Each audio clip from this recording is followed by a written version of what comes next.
les facteurs et causes de la désertification et la résilience à la sécheresse. Je crois que ça sera, sera faite par M. Nufo-Matteo Gallet, environnemental projet Céleste. C'est ça. C'est ça. C'est lui. Nous allons un peu démarrer un peu cette communication. Nous voulons partager aussi avec les élèves et ceux qui sont ici. Nous remercions, comme nous l'avons déjà fait, donc les autorités ici présentes et les amis qui sont là. Les élèves aussi, nous souhaiterons vraiment que vous suiviez un peu ce que nous sommes en train de dire, comme ça. Voilà. Donc, nous souhaiterons vraiment que vous suiviez un peu, même s'il a dit que bientôt les gens ont un peu faim. Voilà, donc nous allons pouvoir animer un peu ce thème-là, donc qui est vraiment en rapport avec la journée mondiale de l'environnement. Donc après je poserai quelques questions. Avec le club environnement, il y aura des élèves qui vont passer ici et on va les poser la question à savoir sur l'importance de l'arbre et surtout quels sont les conseils qu'ils donneront aux parents, aux enfants et tout le monde. Donc ils passeront bientôt à la suite de notre communication. Merci vraiment. Merci beaucoup, M. Colli. Bonjour à tous. Bonjour à M. le maire représenté par son adjoint. Bonjour M. le directeur de l'AMP. Bonjour aux représentants du projet CEDAF, tous les invités ici présents. Moi, je réponds au nom de Moussani, en service au secteur des eaux et forêts du Sud. Nous sommes là aujourd'hui pour vous parler un peu sur le thème la journée mondiale de l'environnement, qui est la restauration des terres, la désertification, également donc la résilience à la sécheresse. Et comme vous le savez, d'abord je vais parler un peu sur la mission principale du service des eaux et forêts, c'est de réduire la pauvreté à travers la conservation et la gestion durable du potentiel forestier. Aujourd'hui, moi je pense que l'humanité doit être redevable à la nature, parce que c'est l'homme qui a tout dévasté, parce que c'est l'homme qui a tout rendu périlleux. C'est la raison pour laquelle aujourd'hui, je pense que participer à des journées comme la Journée mondiale de l'environnement, en faisant des activités, ça participe ou bien ça fait partie de la citoyenneté. Parce que la citoyenneté, non seulement, ce n'est pas la possession de nationalité ou bien des droits civiques, mais également, c'est la participation à l'environnement, la participation au fonctionnement de la cité, c'est des changements de comportement, des attitudes vis-à-vis à l'espace public, vis-à-vis également à notre environnement. Pour entrer d'abord dans le sujet, nous avons comme plan de communication, on va parler un peu sur le contexte de la Journée mondiale de l'environnement, donner également quelques définitions, concepts et clés autour de la Journée mondiale de l'environnement, parler un peu sur les causes, les conséquences, lutte contre la désertification, et également comment reboiser et les services écosystémiques donc rendus par les arbres. D'abord, en ce qui concerne la Journée mondiale de l'environnement, la Journée mondiale de l'environnement est célébrée le 5 juin de chaque année, sous l'égide du programme des Nations Unies pour l'environnement. Parce que l'Organisation des Nations Unies est consciente que la protection de l'environnement et le développement économique également constituent des piliers essentiels donc, pour le bien-être des populations, mais également pour le développement durable. La célébration de cette journée également est l'occasion aujourd'hui de sensibiliser les décideurs politiques, les organisations, les collectivités, les associations, les ASC, les sociétés civiles, sur toutes les menaces multiformes qu'affectent aujourd'hui notre écosystème. C'est la raison pour laquelle aujourd'hui, n'oubliez pas que nous sommes à la décennie des Nations Unies pour la restauration des écosystèmes. Parce que l'Assemblée générale des Nations Unies avait proclamé dans les années 2021 et 2030 comme ça les années de la décennie des Nations Unies pour la restauration des écosystèmes. L'objectif c'était quoi? L'objectif c'était de prévenir. L'objectif c'était d'investir donc les tendances qui sont liées donc à la dégradation. Nous sommes également à la décennie en ce qui concerne les objectifs du développement durable. Vous n'êtes pas censé savoir que les objectifs de développement durable avec les Nations Unies, c'était l'horizon 2030. Et cela également nous attire l'attention donc de l'ODD 15. Parce que l'ODD 15 qui parle sur la préservation, la restauration des écosystèmes, en veillant à les exploiter de façon durable, gérer durablement des forêts, lutter contre la désertification et lutter contre, inverser également donc, les processus donc, de dégradation qui sont liés à nos écosystèmes. Bon, en ce qui concerne les définitions, on va parler un peu sur l'environnement. Je pense que quelqu'un l'a parlé, donc l'environnement, c'est le monde qui nous entoure.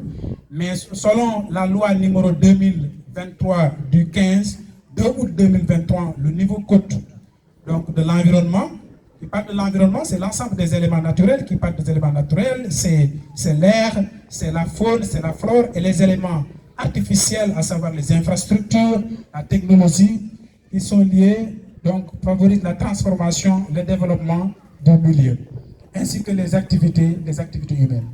On va parler également donc du développement durable, parce que le développement durable, c'est quoi?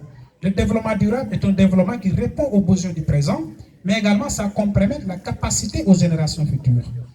Et ce développement durable est basé sur 3 piliers. D'abord, c'est l'économie. L'économie qui est la condition du développement durable, et également l'environnement qui est la condition du développement durable. L'économie, c'est le moyen du développement durable, et le social également, qui est l'objectif donc du développement durable. Bon, en ce qui concerne la désertification c'est quoi? Selon la Convention du cadre des Nations Unies pour la lutte contre la désertification, d'ailleurs c'est l'occasion aujourd'hui de célébrer la 30e anniversaire donc d'une Convention des cadres sur la lutte contre la désertification, parce que c'était en 1994, aujourd'hui on est en 2024. Donc c'était la 30e anniversaire donc, d'une Convention des Nations Unies pour la lutte contre la désertification. Définit donc la désertification comme étant la dégradation des terres dans des zones arides, semi-arides et dans des zones subsèches.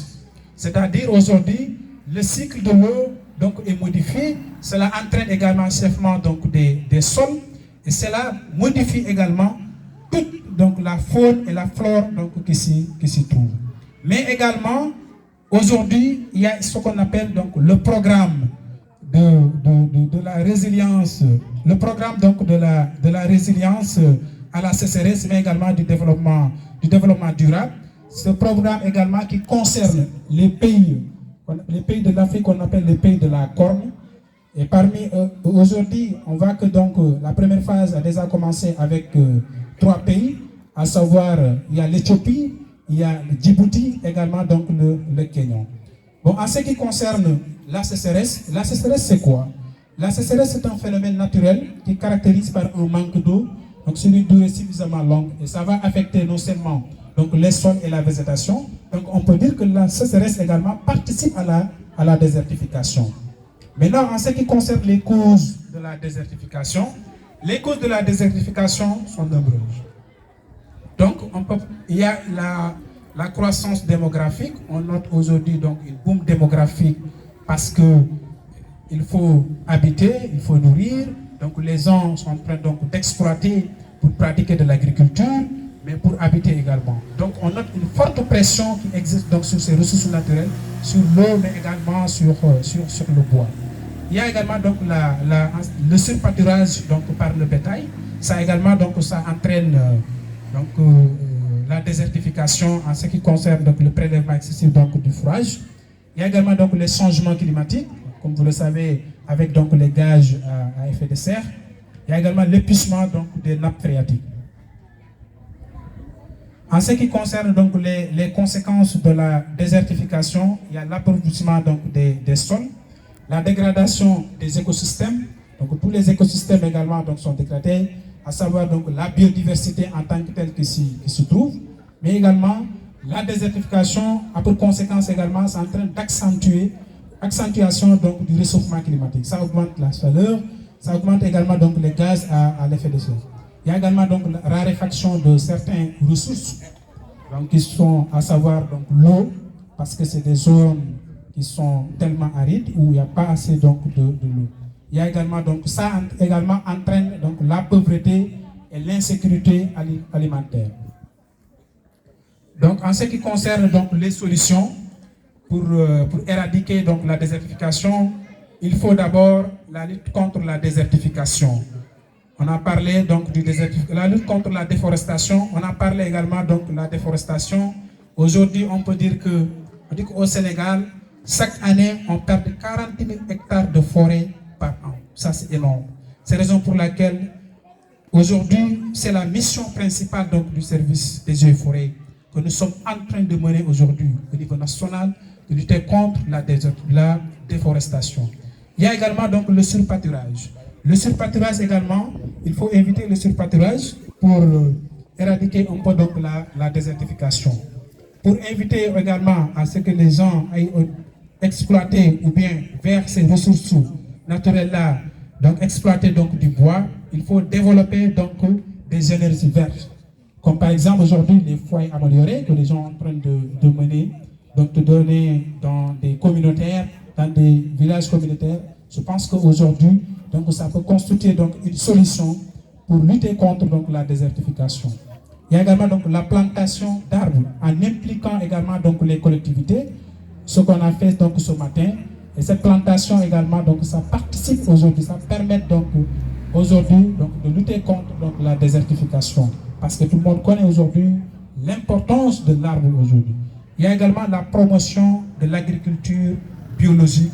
Il y a donc la permaculture qui permet donc d'associer donc les cultures, et également mieux gérer l'eau en faisant donc des barrages. Donc ça, si on le fait, donc ça permet aujourd'hui donc de retenir un peu de l'eau. On va parler un peu également donc sur le reboisement, comment reboiser. Ce matin, on a eu à faire donc l'activité de reboisement. J'aimerais bien vraiment, donc ces élèves me posent peut-être ces questions-là, parce que j'attendais à ces questions-là, comment reboiser et pourquoi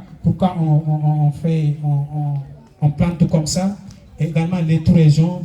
Donc, en ce qui concerne le reboisement, il faut d'abord faire une préparation du terrain. Préparation du terrain, donc ça c'est la première étape donc, du reboisement. Il y a également donc, le picotage. Le picotage également, donc c'est la deuxième phase donc, du reboisement. Il y a les écartements, parce que donc, les écartements, ce n'est pas n'importe quel écartement qu'on va faire donc, pour reboisement, pour faire des plantations. Parce que si c'est des espèces qui développent donc, des ombrages ou bien qui loupillent tellement large, donc aujourd'hui, si on fait des plantations serrées, ça permet de compétir en termes de recevoir donc, la photosynthèse, mais ou bien en termes également donc, de l'ombrage.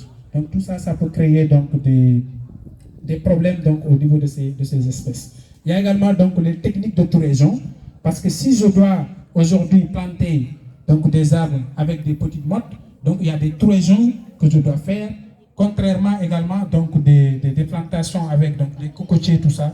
Donc ça, c'est différent. Donc ça également, les tout-régions également, c'est important. On peut faire des tout-régions simples, on peut faire également d'autres tout-régions également pour d'autres espèces. Il y a également la plantation en tant que telle. Donc, ensuite, on va faire la plantation.